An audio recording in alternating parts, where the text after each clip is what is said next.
Hello dear student of class 12th, मैं आप सभी का संसिद्धि यूट्यूब चैनल पे स्वागत करता हूं। हम लोग क्लास 12th फिजिक्स की सीरीज में आज आगे बढ़ेंगे और हम लोग का चैप्टर नंबर 9 चल रहा था ray optics and optical instrument. उसमें हम लोग का जो आज का टॉपिक है वो लेटरल डिस्प्लेसमेंट है। तो आप लोग हेडिंग करेंगे लेटरल डिस्प्लेसमेंट।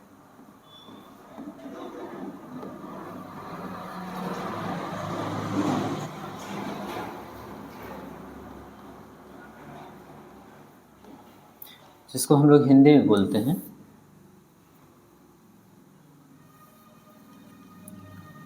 पार्श्विक विस्थापन।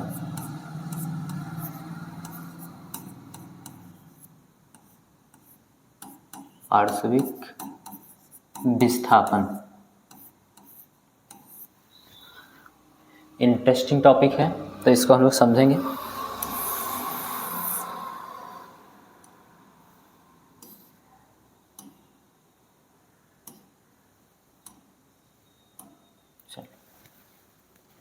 सबसे पहले हम समझेंगे फिगर के माध्यम से कि पार्श्विक विस्थापन क्या होता है, फिर उसके बाद उसके फार्मूले को हम लोग प्राप्त करेंगे। ध्यान दीजिए, हम लोगों के पास सपोज कर लेंगे एक ग्लास स्लैब है। क्या है? एक ग्लास स्लैब है। इस तरीके से ये मान लिया जाएगा, ठीक है। ग्लास स्लैब का मतलब कांच का गुटका हो गया। इसको कुछ हम लोग नाम दे देंगे।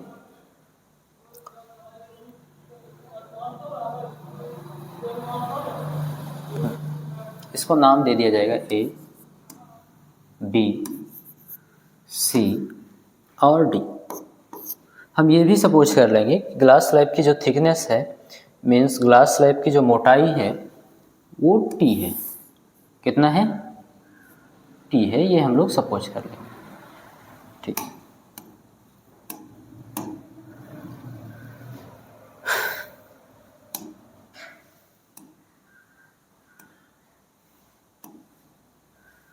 यहाँ से यहाँ तक के डिस्टेंस को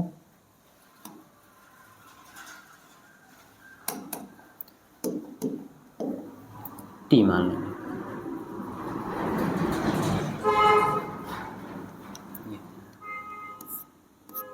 ठीक है। हम लोगों ने ये सपोज किया है कि हमारे पास एक कांच का गुटका ए बी सी है, ए बी सी डी है, जिसकी मोटाई स्मॉल टी है। क्लियर? हम सपोज करेंगे कि हमारे पास कोई एक प्रकाश की किरण है जो इस बिंदु पर ऐसे आपतित हो रही है।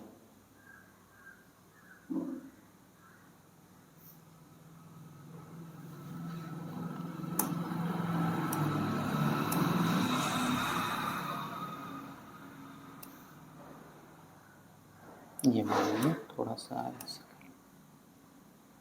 ये ठीक है।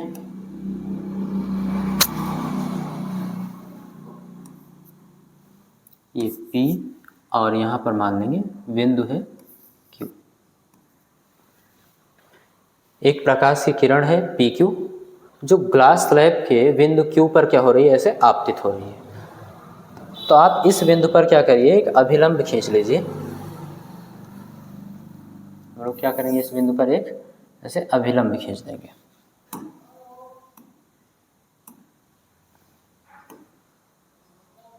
जो इस बिंदु, एक लंब है जो इस बिंदु से होकर जा रहा है, जिसको हम क्या बोलेंगे? अभिलंब। ठीक है। अब हम एक चीज जानते हैं, प्रकाश की किरण जब वायु से कांच में जाती है, मीन्स विरल माध्यम से सघन माध्यम में जाती है, तो अभिलंब की ओर झुक जाती है। तो ये जो प्रकाश की किरण है, ये इसको ऐसे सीधा जाना चाहिए था यहाँ पे, लेकिन ये प्रकाश की किरण ऐसे सीधे ना जा करके थोड़ा सा क्या होगी? ऐसे मुड़ जाएगी। किसकी ओर? अभिलंब की ओर ऐसे ये झुक जाएगी, इधर की ओर। ये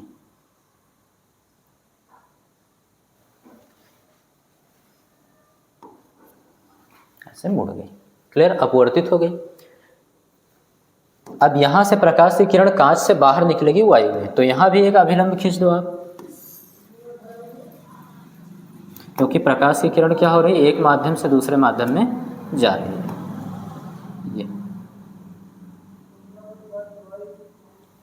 ठीक है।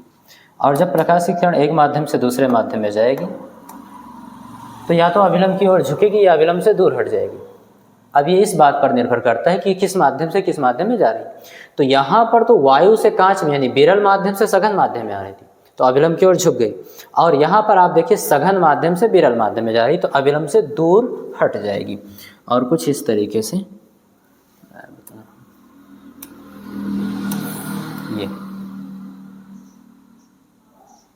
इस तरीके से क्या होगी, अभिलंब से ऐसे दूर हट जाएगी।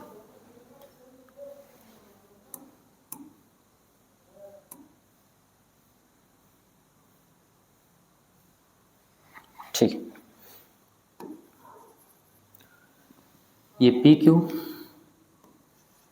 इस बिंदु को हम मान लेंगे क्यू और इस बिंदु को हम मान लेंगे आर और इसको मान लेंगे एस। तो पी क्यू आपतित किरण, क्यू आर अपवर्तित किरण, आर एस निर्गत किरण। इस तरीके से आपका ये बन गया। मैं यहाँ लिख दे रहा हूँ हियर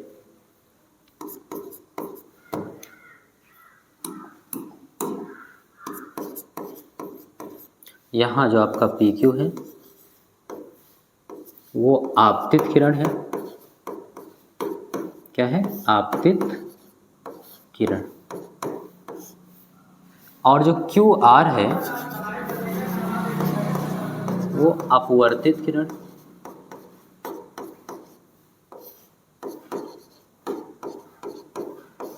और आर एस जो होगा वो निर्गत किरण।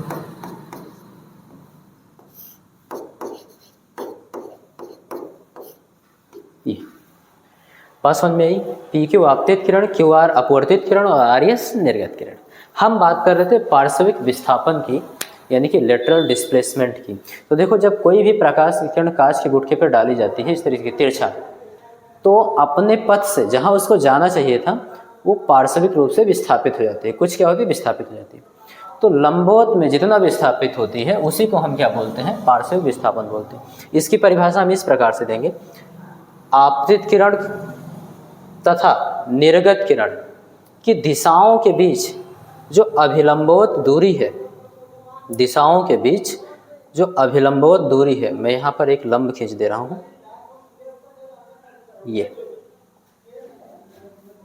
इससे क्या करेंगे, इस बिंदु पर ऐसे एक परपेंडिकुलर ड्रा कर देंगे।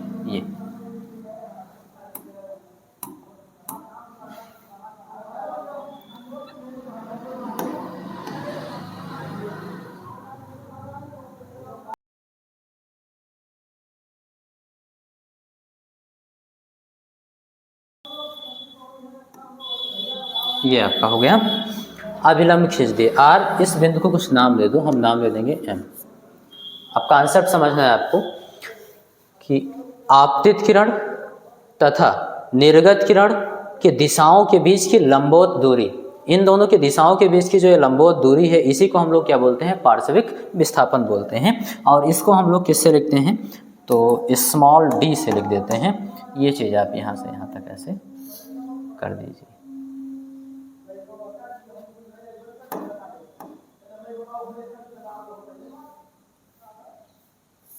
यहाँ बना दे रहा हूँ। चलो ठीक, हाँ इसको किससे लिखेंगे? स्मॉल डी से। आर एम की डिस्टेंस हो गई स्मॉल डी। बात समझ में आ गई? ओके, एक बार मैं एक्सप्लेन करता हूँ। हाँ, आप लोग इसकी परिभाषा लिख देंगे, मैं बोल दे रहा हूँ। क्या लिखना है? सबसे पहले आपको बोल देना है कि निर्गत किरण तथा आपतित किरण की दिशाओं के बीच की जो लंबवत दूरी होती है उसी लंबवत दूरी को हम लोग किससे क्या बोलते हैं? पार्श्विक विस्थापन बोलते हैं, और उसको स्मॉल डी से लिखते हैं। ये था आपका पार्श्विक विस्थापन। अब इसका हम लोग को व्यंजक प्राप्त करना है। चलिए, उसके लिए हम लोग को कुछ इसमें फिगर को कंप्लीट करना होगा। चलो करते हैं। ये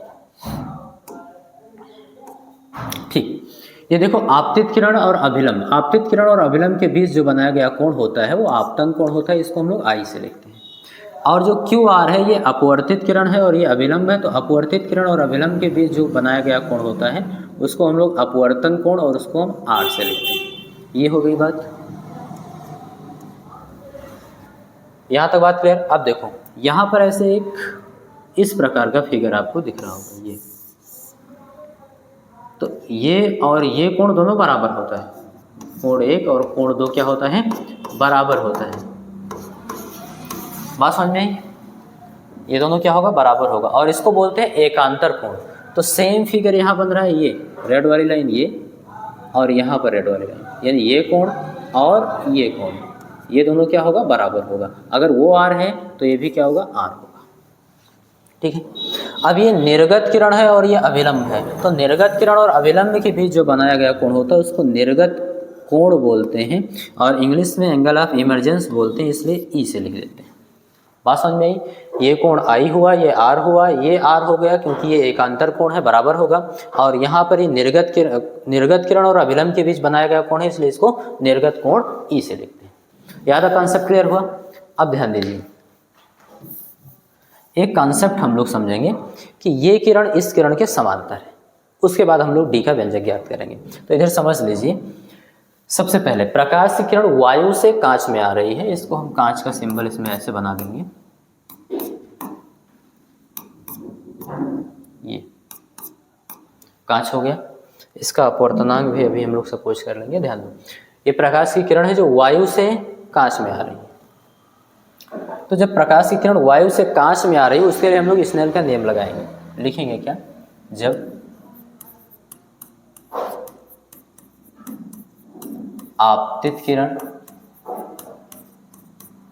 ध्यान देंगे, जब ऐसे लिख लो, जब पी क्यू क्या है, आपतित किरण है,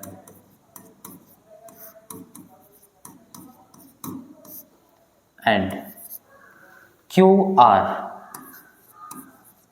अपवर्तित किरण है, क्या है,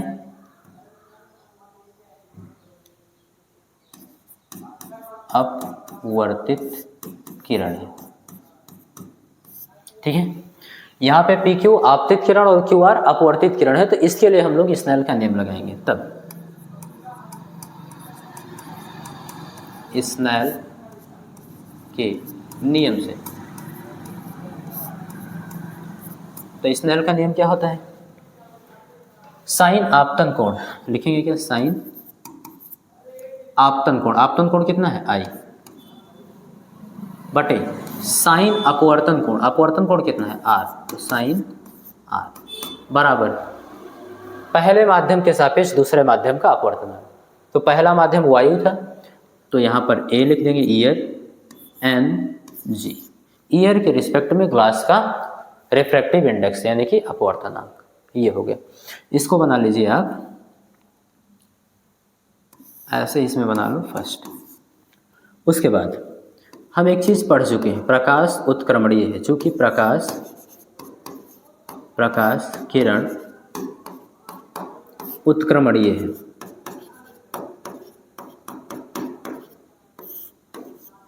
ये चीज हम लोग पढ़ चुके हैं। और अगर प्रकाश किरण उत्क्रमणीय है तो यहाँ पर अगर आप ऐसे कोई अभिलंबोत एक मिरर रख दीजिए, समतल दर्पण रख दीजिए, तो प्रकाश की किरण जब अभिलंबोत आपतित होगी तो उसी मार्ग पर लौट जाएगी, और यहाँ से जब लौटेगी तब ये वायु से ग्लास में जाएगी यानी अभिलंब की ओर झुकेगी, और फिर ये ग्लास से वायु में जाएगी यानी अभिलंब की ओर, अभिलंब से दूर हटेगी, सेम पथ को फॉलो करेगी यानी इसी पथ पर अपने वापस जाएगी। क्लियर? ऐसे इधर से भी लौट कर जा सकती है, इस प्रकार से उत्क्रमणीय है तो ऐसे जाएगी। तो जब इधर से जा रही है तो इस समय आर एस आपतित किरण हो जाएगा, और आर और क्यू जो है वो अपवर्तित किरण हो जाएगा। तो प्रकाश का पथ उत्क्रमणीय है, इसलिए हम मान लेते हैं जब क्या है, एस आर आपतित किरण है, क्या है ये, आपतित किरण है, ये हम सपोज कर लें। एंड आर और क्यू, एंड आर और क्यू अपवर्तित किरण है, क्या है ये, अपवर्तित किरण। तब स्नेल का नियम लगाइए, देन बाय स्नेल्स लॉ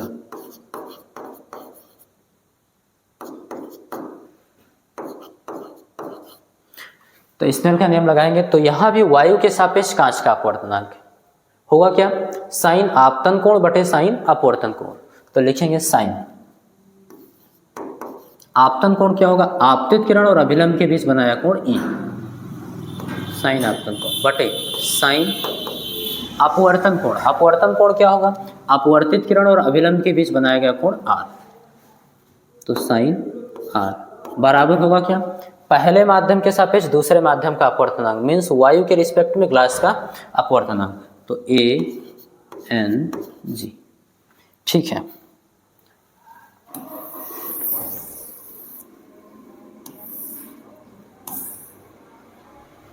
ध्यान देंगे ये, तो sine E upon sine r बराबर ANG की वैल्यू इक्वेशन फर्स्ट से यहाँ पुट कर दो, कितना था, sine I upon sine r, कहाँ से, तो फ्रॉम इक्वेशन फर्स्ट, समीकरण 1 से आपने वैल्यू रखा। तो देखो साइन आर से तो साइन आर कट जाएगा, बचा क्या, साइन E बराबर साइन I, क्या बचा, साइन E बराबर साइन I, साइन से साइन हट जाएगा, इसलिए जो एंगल ऑफ इमर्जेंस था वो एंगल ऑफ इंसिडेंस के बराबर होगा, यानी E बराबर I के, निर्गत कोण जो था वो आपतन कोण I के बराबर होगा। ये E कोण किसके बराबर होगा, आपतन कोण I के बराबर होगा। इससे हम लोग एक कॉन्सेप्ट समझने वाले हैं,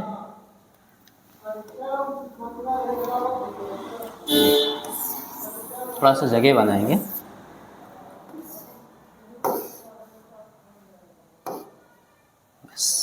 ध्यान देंगे।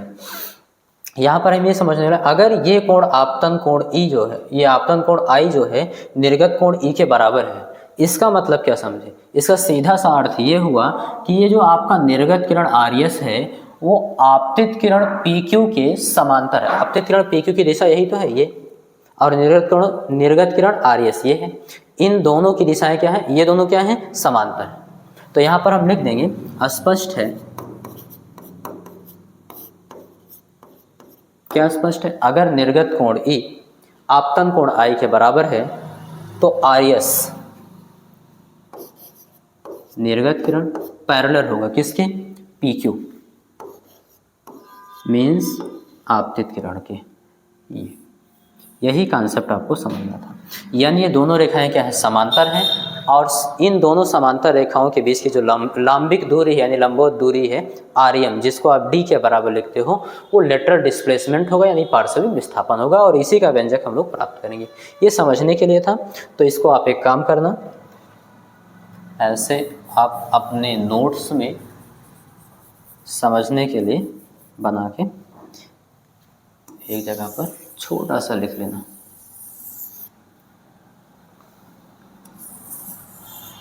लिख चुके होंगे,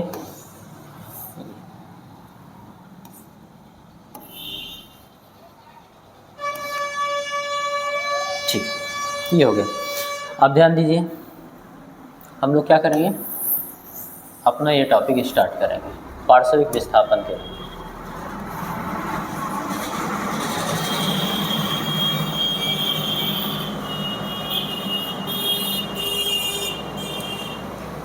चलो, पार्श्विक विस्थापन के लिए सब कुछ हम लोग कैलकुलेशन वगैरह करते हैं। इसको ठीक है, ध्यान देंगे, हमको किसकी वैल्यू चाहिए, D की वैल्यू चाहिए। आपको एक चीज़ पता है, R से आपने इस लाइन पर जो आपका PQ था, आपतित किरण थी, उस पर आपने क्या किया था, लंब डाला था। तो लंब डाले थे तो सीधा सा इसका अर्थ यही होगा कि ये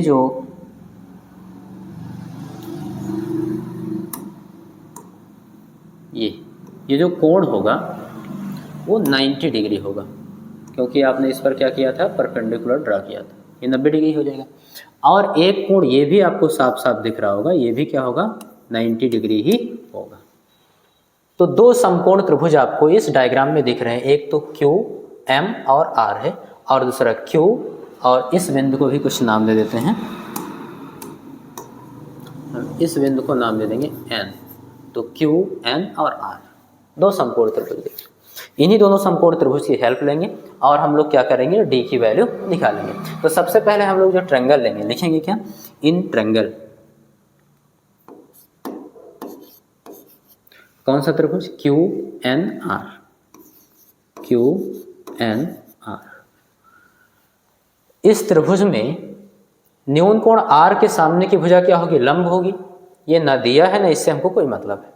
90 डिग्री के सामने की भुजा जो आपको क्यू आर दिख रहा है वो कर्ण होगा। ये हमको जरूरत है क्योंकि ये दोनों त्रिभुजों में कॉमन है, तो कर्ण हो गया। जो बचा वो आधार हो गया, आपको पता है टी, यानी आधार और कर्ण का हमको इस त्रिभुज में यूज है। तो आधार और कर्ण किस त्रिकोणमितीय अनुपात में आते हैं, तो कास में आते हैं, तो कास लगा दीजिए। इस त्रिभुज में हम क्या लगाएंगे, कास थीटा। तो कास और थीटा की जगह पर क्या लिखा है, स्मॉल आर, तो स्मॉल आर बराबर आधार बटे कर्ण। आधार कितना था, क्यू एन, बटे कर्ण कितना था, 90 डिग्री के सामने की भुजा क्यू आर, ये चीज। ठीक है, हमको वैल्यू किसकी चाहिए, हमको वैल्यू चाहिए क्यू आर की, क्योंकि क्यू आर की वैल्यू अभी हम दूसरे वाले त्रिभुज में जो इक्वेशन बनाएंगे उसमें रखेंगे। तो क्यू आर को इधर ले आएंगे, इसलिए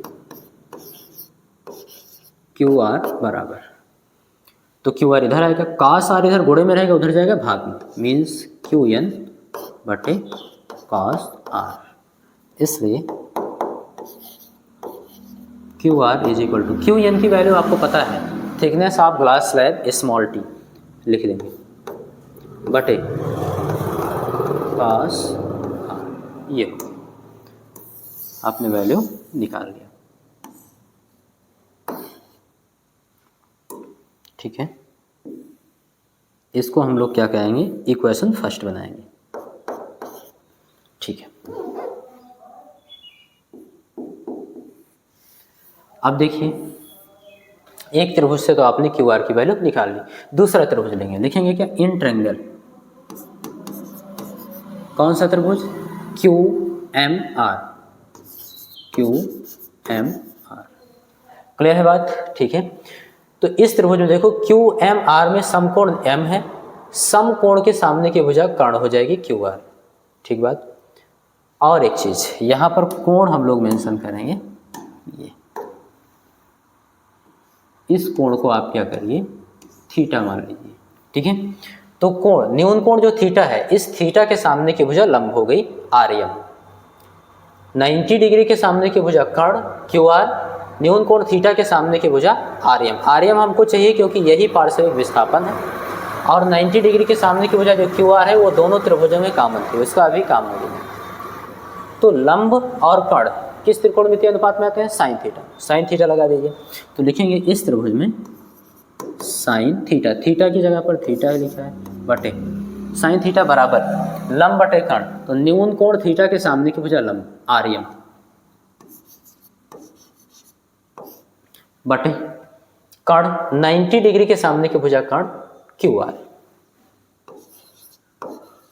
ये तो दोनों की वैल्यू आपके पास है, आर्यम ही तो चाहिए आपको, आर्यम क्या है, डी। वैल्यू पुट कर देते हैं, एक मिनट, इसको इधर ले आओ फिर वैल्यू पुट करते हैं। आर्यम के लिए इस समीकरण को सॉल्व करो, लिखेंगे आर एम, आर्यम को रोको, क्यू आर इधर भाग में, इधर जाएगा गुणे में, तो बराबर Q are into sine theta. अब वैल्यू पुट करो, आसान रहेगा।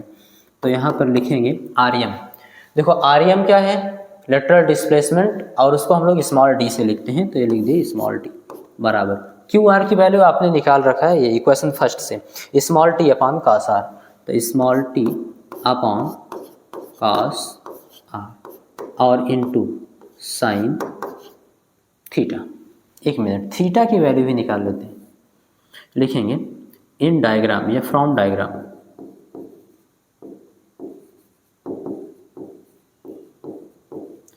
आप डायग्राम देखिए और डायग्राम में एक चीज समझिए, ये जो प्रकाश की किरण है ऐसे यहाँ से फिर डॉटेड हो गई है, ये कौन सी प्रकाश की किरण है, P और Q, बात क्लियर है, ये P और Q था, और ये ऐसे सीधे चला गया है, यहाँ पर ऐसे यम था और ऐसे आगे चला गया, क्लियर है।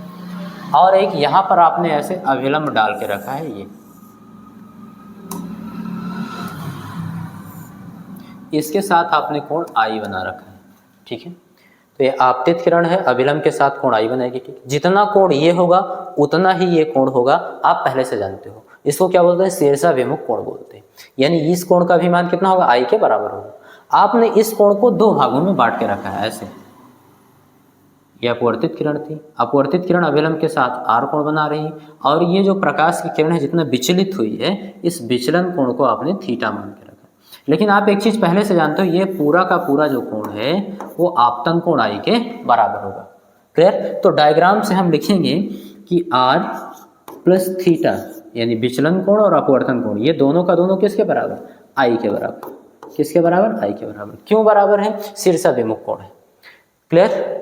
तो शीर्षाभिमुख कोण है, इसलिए ये थीटा प्लस आर क्या होगा? आई के बराबर होगा। हमको चाहिए क्या? यहाँ थीटा चाहिए, तो थीटा को रोकिए, आर को उधर भेज दीजिए। तो इसलिए थीटा बराबर क्या होगा? आई, आर प्लस का उधर जाएगा माइनस का, आई माइनस आर, ये होगा। हाँ ठीक है। अब यहाँ पर आप वैल्यू रख दीजिए थीटा के।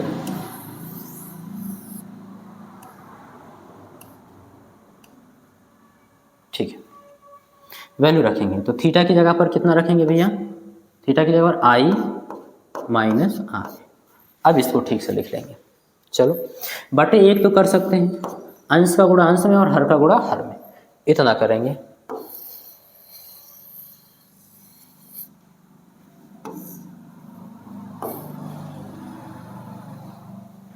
तो इसलिए स्मॉल डी बराबर t into sine i minus r बटे कॉस आर। आपका एक फार्मूला ये आपको मिल गया। ठीक है, कॉन्सेप्ट क्लियर? ये आपको फार्मूला आपका मिल गया। ठीक है, अब हम ये सपोज कर लेंगे, मान लो ये जो आपतन कोण आई है बहुत छोटा है, तो आपतन कोण बहुत छोटा होगा तो अपवर्तन कोण आर भी बहुत छोटा होगा। तो छोटे आपतन कोण के लिए हम लोग थोड़ा इस फार्मूले को और मॉडिफाई करेंगे। तो नेक्स्ट पेज पे चलते हैं, लिखेंगे क्या? छोटे आपतन कोण के लिए, या फिर लिखेंगे यदि कोण आई एंड आर बहुत छोटे हैं,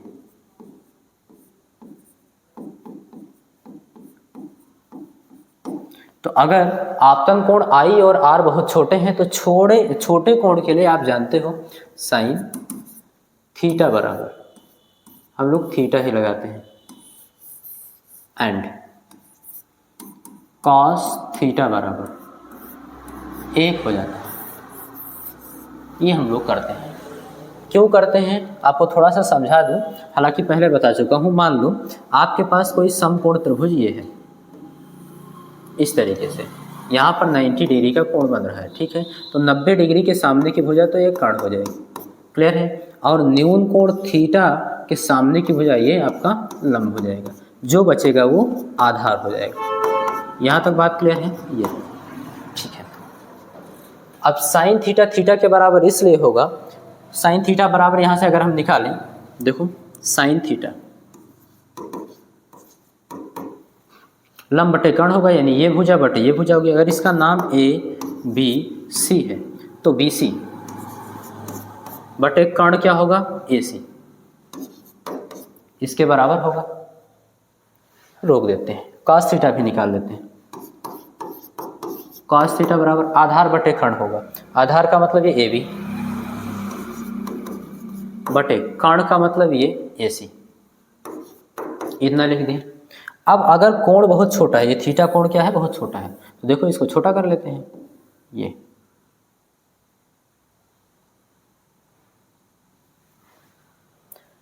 अब ध्यान देंगे, अगर ये कोण बहुत छोटा है, डायग्राम में बड़ा करता हूं, लेकिन कोण क्या होगा? छोटा ही रहेगा। ये आपको दिख रहा है। अगर ये कोण थीटा बहुत छोटा होगा तो ये बिंदु सी क्या होगा? बिंदु बी के बहुत ऐसे पास आ जाएगा। और बहुत पास आने पर अगर आप देखोगे बहुत पास करके इसको, तो आपको कुछ इस प्रकार से ऐसे बहुत बड़ा सा एक वृत्त का ये छोटा सा भाग दिखाई देगा। मान लो बहुत बड़ा सा वृत्त है ऐसे। क्लियर? और ये जो आपका है बी से सी तक, ये मान लो एक छोटा सा चाप है, तो यहाँ पर हम सूत्र लगा सकते हैं कोण बराबर चाप बटे त्रिज्या, क्योंकि ये वृत्त की क्या होगी, आधार और कर्ण दोनों के दोनों त्रिज्याएं हो जाएंगी। ये भी त्रिज्या होगी r और ये भी त्रिज्या होगी r, मीन्स इस केस में ये और ये दोनों भुजा क्या होगी, बराबर हो जाएगी, एक ही वृत्त की त्रिज्याएं बराबर हो जाएंगी। तो अब आप लगाओ साइन थीटा बराबर क्या था, BC बटे AC। अच्छा, और अब हम यही आपको दिखा रहे हैं कोण बराबर चाप बटे त्रिज्या सूत्र से, कोण बराबर चाप बटे त्रिज्या। तो सबसे पहले कोण कितना है, थीटा, थीटा बराबर चाप कितना है, BC बटे त्रिज्या कितनी है, AC। देखो BC बटे AC किसके बराबर था, साइन थीटा के बराबर था, यानी थीटा किसके बराबर हो गया यहाँ पर, साइन थीटा के बराबर। बात समझ में आया? कब बराबर हुआ, तो आप बोल देंगे जब थीटा कोण क्या होगा, बहुत छोटा होगा, तो साइन थीटा कोण के बराबर ही हो जाता है, थीटा के बराबर होता है। अच्छा, cos थीटा मैंने 1 लिख दिया है, ये क्यों, लगभग 1 के बराबर होता है, क्योंकि जब कोण बहुत छोटा होगा तो बिंदु C क्या होगा, B के बहुत पास होगा, बिंदु B के बहुत पास होगा। तो इस दशा में ये जो AB और AC है, ये दोनों की दोनों भुजाएं क्या होंगी, बराबर हो जाएंगी।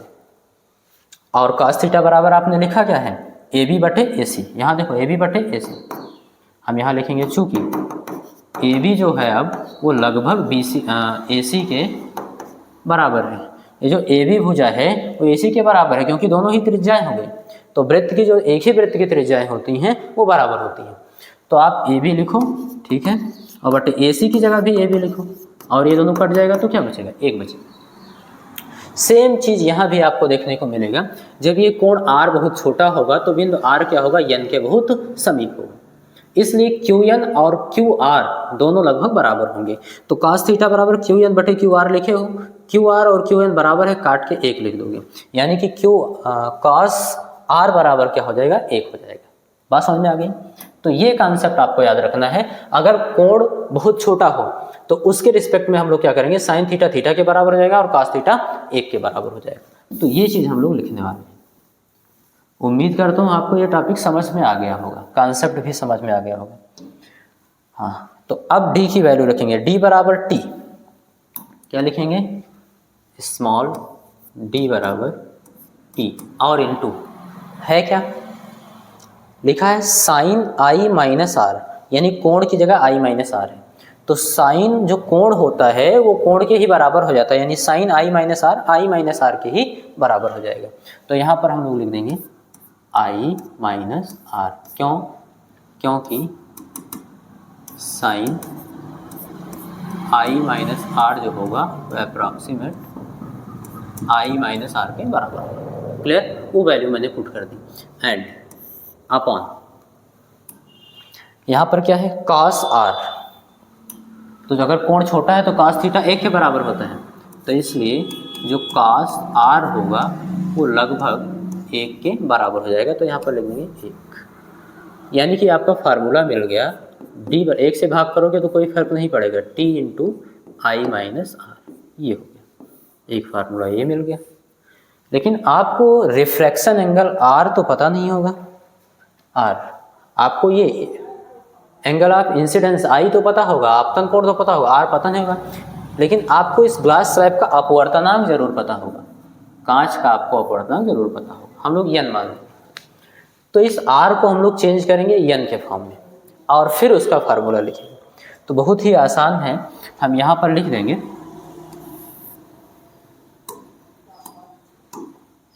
लिखेंगे स्नेल के नियम से, स्नेल्स लॉ। तो स्नेल के नियम से साइन आपतन कोण I बटे साइन अपवर्तन कोण R बराबर वायु के सापेक्ष कांच का अपवर्तनांक, जिसको आपने n माना, ठीक है, n बराबर। अब कोण बहुत छोटा है, तो कोण बहुत छोटा है तो साइन थीटा थीटा के ही बराबर होगा, यानी साइन I किसके बराबर हो जाएगा, I के, और साइन R किसके बराबर हो जाएगा, R के।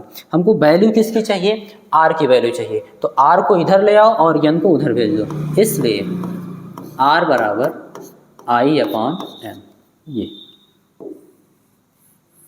ऐसे निकाल लें, ठीक है। और अब हम क्या करेंगे, इसमें वैल्यू पुट कर देंगे, वैल्यू पुट करिए तो d बराबर t into i minus r की जगह पर आई अपॉन एन। ठीक है, आई देखो यहाँ भी है और यहाँ भी है, आई कॉमन कर लेते हैं। तो आई कॉमन करेंगे तो इसलिए d बराबर आई इंटू टी, और ब्रैकेट में आई कॉमन किया तो यहाँ एक बचेगा, माइनस आई कॉमन कर ले तो यहाँ भी एक बचेगा, बटे n। तो आपके पार्श्विक विस्थापन का फार्मूला ये है, जहाँ d क्या है आपका भैया, लेटरल डिस्प्लेसमेंट मीन्स पार्श्विक विस्थापन,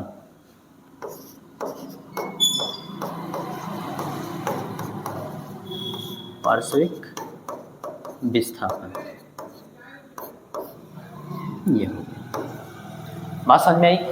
तो ये आपका मेन फार्मूला हो गया, d equal to i t into 1 minus 1 अपन। स्क्रीन शॉट ले लीजिए और इसका भी स्क्रीन शॉट ले लीजिए। उम्मीद करता हूँ आपको टॉपिक अच्छे से समझ में आया होगा, और अगर टॉपिक अच्छे से समझ में आया है तो अपने दोस्तों के साथ ज़रूर शेयर करिए। चैनल पे नए हैं तो चैनल को सब्सक्राइब कर लीजिए। मिलते हैं नेक्स्ट लेक्चर में। Thank you.